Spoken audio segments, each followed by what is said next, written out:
Pemirsa, pemerintah akhirnya memilih skema pemberian dana talangan dalam bentuk investasi non-permanen bagi PT Garuda Indonesia.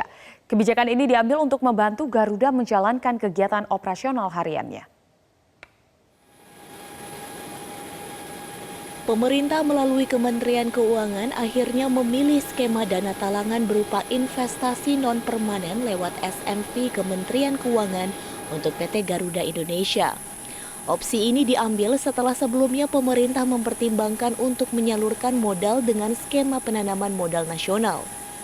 Dirjen Kekayaan Negara Isa Rahmatawarta menjelaskan, pemilihan skema dana talangan ini diambil karena Garuda Indonesia menghadapi masalah utama terkait pemenuhan kebutuhan operasional. Total dana yang disiapkan pemerintah mencapai 8,5 triliun rupiah yang termasuk dalam anggaran program pemulihan ekonomi nasional. Itu adalah masalah kebutuhan untuk operasional perusahaan sehari-hari. Karena dia penerimaannya tiba-tiba drop, karena tidak ada penumpang, bahkan sempat tidak bisa terbang.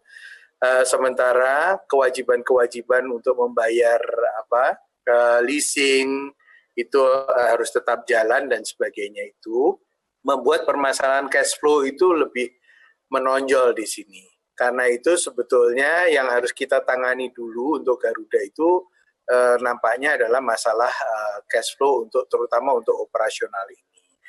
Sementara itu, Menteri BUMN Erick Thohir menjelaskan penyertaan dana talangan bagi Garuda Indonesia ditujukan untuk memastikan rantai penyaluran logistik antar wilayah agar tetap terjaga. Kalau nanti PSBB ke depan sudah direlaksisasi, yang namanya transport udara antara pulau masa harus jalan dong. Yang tadinya mungkin ke Surabaya sekali, nah jadi 2 kali. Karena kenapa? Di dalam penerbangan itu juga ada yang namanya kargo. Kargo ada hubungan dengan logistik. Nah ini kalau penerbangan udara kita macet, mati, padahal logistik itu ada 3 macam, darat, laut, dan udara, ini penting. Makanya masuk.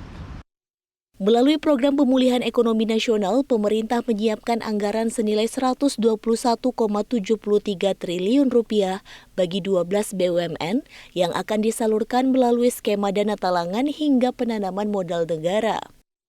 Meski demikian, pemerintah menegaskan dana talangan maupun bantuan kepada BUMN tidak ditujukan untuk menyelesaikan masalah yang sebelumnya dimiliki oleh perseroan, seperti utang maupun masalah hukum. Dari Jakarta, Tim Liputan, Metro TV.